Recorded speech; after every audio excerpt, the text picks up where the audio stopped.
black. He said this is for the street, Black Lightning's back.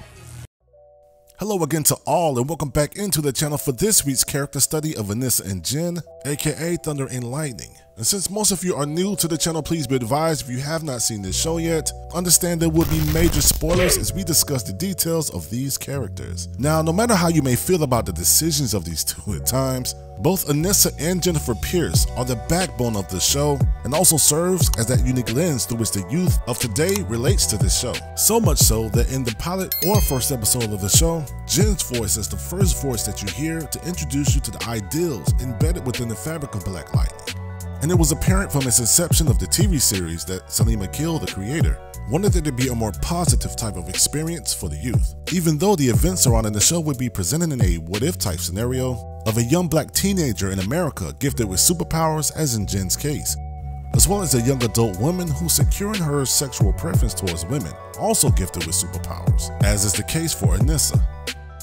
Now, in most instances, when it comes to the comic book source material, most of the heavy lifting in regards to plot and character development is already done, and I think Hollywood is slowly beginning to catch on to the concept of that idea.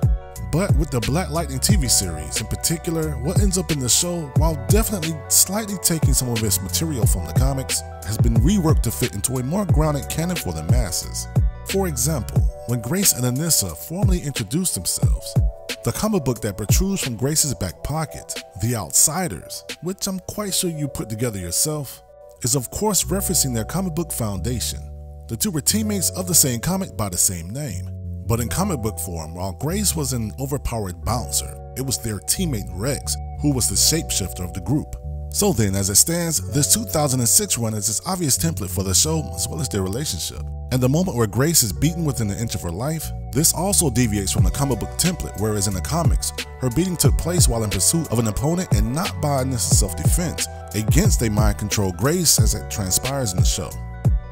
Now, the comic book version of Jen is a slightly different bag.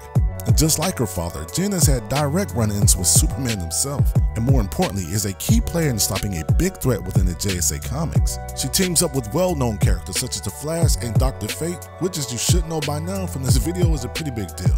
Now, this allows us to segue into a topic which consequently brings us to Jen's death within the series.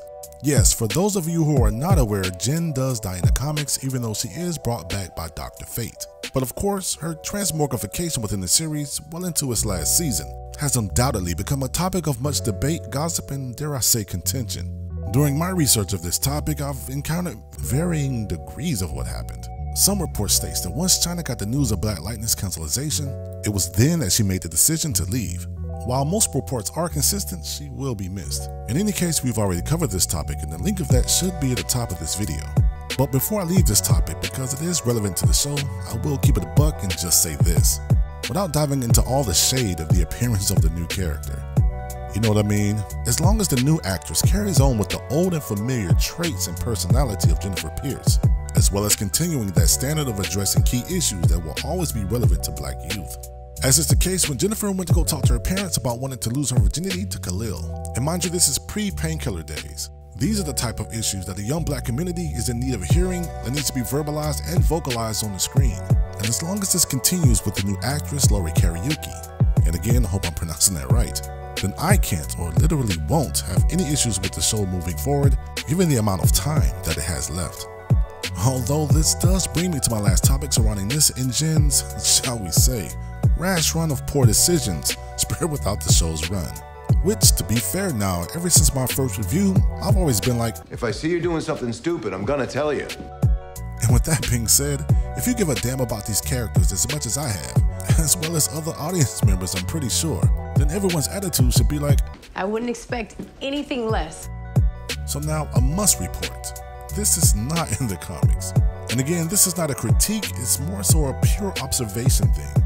I think their rash decisions were added to the show in order to fulfill two roles of the showrunner's wishes. Number one, it wants to reflect on the culture of the youth while directly applying their traits to the characters in the series, in an effort to help such positive role models not seem too square.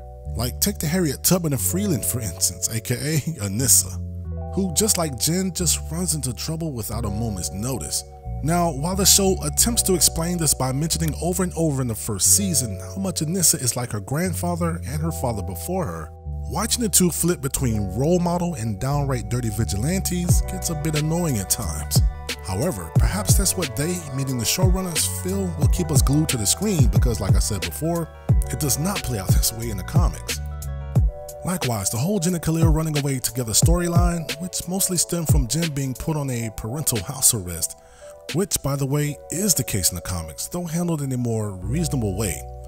In any case, it's meant to show how much Jen is her own person within the series because, well, teenagers.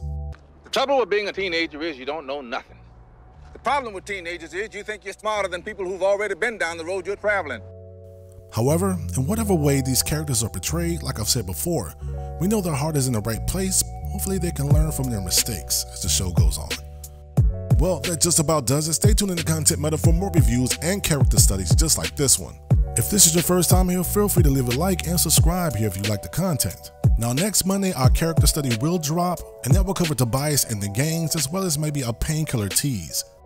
And a Coming to America 2 review. If you made it this far, we certainly appreciate you watching. And lastly, be on the lookout for those Winter Soldier reviews, which will drop between Friday and Saturdays. So without dragging this video on any longer, until then, see you then. You smoke crack, don't you? You smoke crack, don't you?